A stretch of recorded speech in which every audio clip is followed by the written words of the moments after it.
Young Gotti.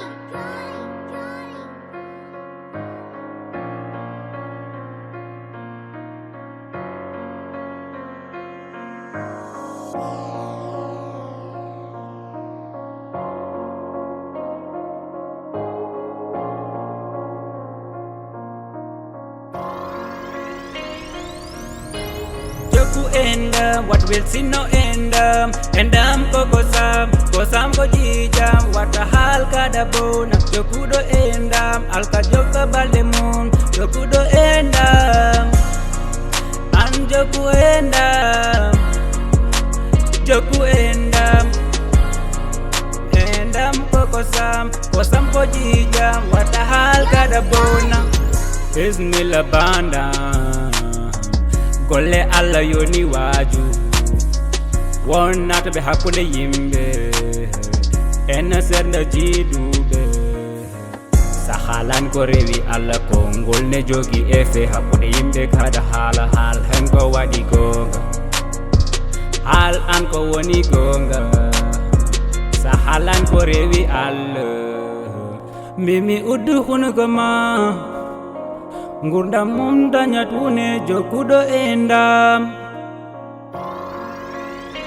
Young Gotti.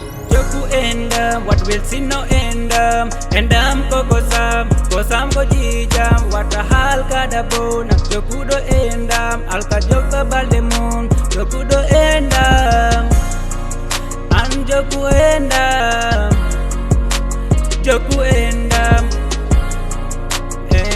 ko gosam ko jijam wata hal kada bona. I love my family, I will bring benediction and blessing hakunde jiduɓe wata hal kada bona potta ko wonde nyotowo wala mason towɗo so neɗɗo hewi haalu on he ko wonde bonno jinno joku endam ko gosam jibowo hakkunde yimɓe on ko ceerno endam joku endam what will see no endam ko gosam ko jijam wata hal kada bona jokuɗo endam alka jokka balde mon jokuɗo endam an joku